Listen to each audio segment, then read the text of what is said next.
Hello dear students, once again welcome back to our channel Gyan lab.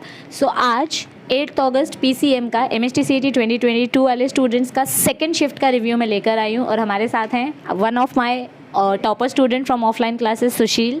सो सुशील का आज PCM का paper था shift 2 का। शिफ्ट 1 का रिव्यू तो मैंने आपको पहले दे दिया था। शिफ्ट 2 का पेपर रिव्यू कैसा था, फिजिक्स का पेपर, केमिस्ट्री का पेपर, मैथ्स का पेपर कैसा आया था, वो थोड़ा सा हम जान लेते हैं सुशील से। इनको अगर कुछ टॉपिक्स याद होंगे तो ये हमारे साथ टॉपिक्स भी शेयर कर लेंगे कि कौन से टॉपिक में से ज़्यादा क्वेश्चन आए थे, मैथ्स में, फिजिक्स में कैसा क्वेश्चन था। So let's ask Sushil. Yes Sushil, सबसे पहले फिजिक्स के कौन से टॉपिक्स में से ज़्यादातर क्वेश्चन आए थे? न्यूमेरिकल ज़्यादा थे या थियोरी बेस्ड ज़्यादा थे? थोड़ा सा बता दो बच्चों को। ज़्यादातर तो मिक्स क्वेश्चन ही थे। थियरी ज़्यादा था, फार्मूला बेस्ड तो ज़्यादा ही थे। हार्ड क्वेश्चन नहीं था फिजिक्स में, सब इजी था, बस थोड़ा सा लेंदी 4-5 क्वेश्चन बस थे। अच्छा। और ईएम वेव से डायरेक्ट क्वेश्चन आए थे, थर्मो से आए थे और सेमीकंडक्टर से आए थे डायरेक्ट क्वेश्चन। और मैच द फॉलोइंग टाइप थे या फिर न्यूमेरिकल्स थे या फिर मतलब कैसे क्वेश्चन थे? मैथ्स में न्यूमेरिकल्स थोड़ा लेंदी वगैरह थे। और नहीं, मैच द फॉलोइंग टाइप्स या न्यूमेरिकल्स? मैच द फॉलोइंग बस एक ही था, न्यूमेरिकल्स तो ज़्यादा ही, मैच द फॉलोइंग एक ही था। ओके। और न्यूमेरिकल्स फिजिक्स में कितने थे? अप्रॉक्सीमेटली कितने नंबर थे? अप्रॉक्सीमेटली 10 से 15 क्वेश्चन थे न्यूमेरिकल। थियरी भी थे, 20 क्वेश्चन थे। ओके। सो मतलब थ्योरी के भी क्वेश्चंस आए थे, न्यूमेरिकल के भी क्वेश्चन आए थे। सुशील को यहाँ पे फिजिक्स का पेपर इजी लग रहा है क्योंकि ये फिजिक्स का टॉपर है, इसको काफ़ी अच्छे मार्क्स आए थे फिजिक्स में। सो इनकी फिजिक्स की अच्छे से पढ़ाई हो गई थी, इसीलिए अच्छा क्वेश्चन आया था। पर मैं ऐसा बोल सकती हूँ कि मॉडरेट लेवल था क्योंकि 10-15 न्यूमेरिकल्स थे, यानी कि मॉडरेट लेवल था। थोड़ा easy but not very difficult. अब पूछ लेते हैं केमिस्ट्री के बारे में कि केमिस्ट्री के कौन से टॉपिक्स इनको याद है और पेपर का लेवल कैसा था? केमिस्ट्री में तो इनऑर्गेनिक से डायरेक्ट क्वेश्चन आए थे। ऑर्गेनिक से एकदम पूरा शॉर्ट आया था। पूरा क्वेश्चन मतलब देखते ही हो जा रहा था, बस फिजिकल के बस थोड़ा पेन चलाने की ज़रूरत थी। अच्छा, ओके। न्यूमेरिकल कौन से चैप्टर से आया था केमिस्ट्री में, कुछ याद है? न्यूमेरिकल केमिकल काइनेटिक्स से था, सॉलिड स्टेट से नहीं था, उसे डायरेक्ट क्वेश्चन आया था। ये सॉल्यूशन से था, दोनों न्यूमेरिकल्स थे। और थर्मो से था, उसमें एक न्यूमेरिकल्स था और 2 वैसे थे, थियरी थे। इलेक्ट्रो हाँ, उससे डायरेक्ट क्वेश्चन फार्मूला बेस्ड था। ओके। तो मतलब केमिस्ट्री पेपर भी एकदम डायरेक्ट था, तो अगर बच्चे टेक्स्ट बुक करके जाएंगे तो उनका पूरा टेक्स्ट बुक करके आगे पूरा हो जाएगा एकदम। ओके। तो मतलब ऐसे बहुत ज़्यादा टेंशन लेने की ज़रूरत नहीं है। पूरा कुछ भी टेंशन लेने की जरूरत नहीं है, पूरा हो जाएगा 50 में से 50। ओके, बहुत अच्छा कॉन्फिडेंस दिखाई दे रहा है मुझे सुशील का। ओके। मैथ्स का कौन से टॉपिक में ज़्यादा क्वेश्चन आए थे? मैथ्स 2, मैथ्स 1 में से कौन से स्पेसिफिक टॉपिक्स में से ज़्यादा क्वेश्चन आए थे, या फिर जैसा ट्रेंड फॉलो हो रहा है वैसा ही हो रहा था? वेक्टर्स में से, लाइन्स में से, प्लेन में से, कैसे थे क्वेश्चन? ट्रेंड ही फॉलो हो रहा है, वेक्टर, लाइन एंड प्लेन से आ रहे हैं, इंटीग्रेशन, डिफरेंशिएशन आ रहे हैं, ट्रिगो से 3-4 क्वेश्चन आ रहे हैं, 4 क्वेश्चन।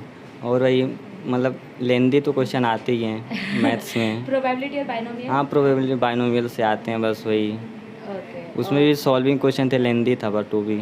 तो लेंदी था लेकिन डिफिकल्ट था या मॉडरेट लेवल के क्वेश्चंस थे? डिफ़िकल्ट नहीं था, मॉडरेट था, पढ़ के जाओगे सॉल्व करके हो जाएगा। ओके। तो फिजिक्स, केमिस्ट्री, मैथ्स में सब कुछ टेक्स्ट बुक बेस ही आ रहा है, कुछ डिलीटेड पार्ट से आपको दिखाई दिया है क्या? डिलीटेड से तो कोई नहीं था मैम, अच्छे से बोल दो, नहीं तो। डिलीटेड कोई नहीं था। ओके। तो डिलीटेड पोर्शन से टॉपिक्स नहीं आ रहे हैं, इसीलिए आपको टेंशन लेने की कोई ज़रूरत नहीं है। 11th स्टैंडर्ड के जो चैप्टर्स हैं उनमें से क्वेश्चंस थे? हाँ मैम, 11 के तो थे, मतलब ज़्यादा तो नहीं दिखे मुझे, मेरे से तो सब सॉल्व हो गए थे। मतलब जैसा कि वेटेज दिया गया है कि 10 मार्क्स के 11वीं में से आएंगे और 40 मार्क्स के 12वीं में से आएंगे, तो वैसा ही वेटेज फॉलो हुआ था? हाँ, वेटेज वैसे ही फॉलो हुआ था, लेकिन केमिस्ट्री में मुझे कुछ देखने को नहीं मिला। मतलब शायद पूरा अच्छा। पूरा मिक्स क्वेश्चन था केमिस्ट्री। तो शायद केमिस्ट्री फिजिक्स इसकी इतनी अच्छे से पढ़ाई हो गई कि इसको डिफ्रेंशिएट ही नहीं करने आया कि 11th का क्या था, 12th का क्या था, बस आते गए और धड़ाधड़ टिक करते गए। मैथ्स में मेरे को पता चला लिमिट्स वगैरह था ना, लिमिट्स था, और ये लाइन, स्ट्रेट लाइन का एक क्वेश्चन था, वो नहीं बन रहा था इससे। अच्छा। चलो, मतलब अपने टॉपर को कोई तो क्वेश्चन नहीं आया, सब राइट करके आए हो या तुक्का वुक्का भी मारा है? तुक्का मारा है ना मिस। अच्छा, तुक्का मारने की कोई बेसिक स्ट्रैटेजी बता दो कि बच्चों को कैसे कर सकते हैं, मतलब 4 ऑप्शन में से कैसे पता चलेगा कि कौन सा मोस्ट रिलेवेंट है?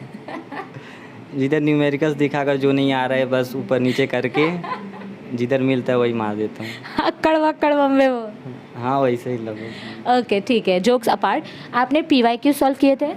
PYQ सॉल्व किए थे, मतलब उससे कुछ रेलेवेंट नहीं हुआ था, लेकिन फ़ायदा तो होता ही है, बस आपका प्रैक्टिस होता रहता है। ओके। तो PYQs में से ज़्यादा क्वेश्चंस रिपीट नहीं हुए थे, दिस इज सुशील्स रिव्यू, लेकिन टाइम मैनेजमेंट करने के लिए काफ़ी हेल्प मिली है PYQ सॉल्व करते करते, राइट? हाँ, PYQ सॉल्व करेगा तो टाइम अपना और पैटर्न हो समझ जाता में है। आता है। हाँ, पैटर्न समझ में आता है कि कितने क्वेश्चन को कितने टाइम देना है। करेक्ट। तो PYQ सॉल्व करना is not bad, it is very good, क्योंकि आपको उससे पैटर्न समझ में आएगा, टाइम मैनेजमेंट समझ में आएगा कि कौन से क्वेश्चन को कितना टाइम देना है और कौन सा क्वेश्चन कितना ट्रिकी घुमा के आ सकता है। ट्रिकी तो घुमा के आए थे, इसके लिए उसको छोड़ना भी इम्पोर्टेंट रहता है। ओके ओके करेक्ट, ठीक है। तो स्मार्ट वर्क करो, गधा काम मत करो, ठीक है।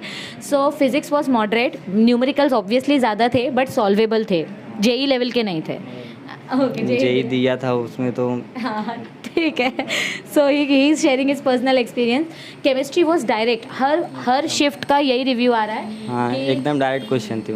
कि केमिस्ट्री एकदम डायरेक्ट आ रहा है, to the point, textbook से ही उठा के पूछा जा रहा है, और मैथमेटिक्स में भी लेंदी क्वेश्चन आ रहे हैं बट सॉल्वेबल आ रहे हैं। So overall physics was moderate, chemistry was easy and mathematics was again lengthy but it was moderate level. इसके अलावा PYQs प्रैक्टिस करते रहो, आपको ज़्यादा से ज़्यादा टाइम मैनेजमेंट टिप्स पता चलेंगी। और 2-3 क्वेश्चन तो ठीक है आप ऑप्शन में छोड़ सकते हो, 11th स्टैंडर्ड को ऑप्शन में मत छोड़ो, उसमें से भी क्वेश्चंस आ रहे हैं, इक्वल वेटेज जो दिया है वो आ रहे हैं। कोई स्पेसिफिक चीज़ जो आप बच्चों को बोलना चाहोगे, वो पैनिक हो जाते हैं एग्जाम को लेके, तो कुछ ऐसा सुपरविजन वगैरह बहुत स्ट्रिक्ट है क्या? नहीं, सुपरविजन वगैरह कुछ स्ट्रिक्ट नहीं है, आप पैनिक मत हो, बस वहाँ पे जाके सॉल्व करते रहो, आपको क्वेश्चन बनते रहेंगे। ओके तो जितना आता है उतना ईमानदारी से सॉल्व करो, कुछ पैनिक नहीं होना है, सब हो जाएगा आराम से। तो एक बार हमारे बच्चों को साथ में बोल देंगे all the best. All the best. Okay, so stay tune with our channel for more such reviews. आपको ऐसे ही अपडेट्स मिलते रहेंगे और PCB की तैयारी भी आपकी ज़ोरों शोरों से होती रहेगी।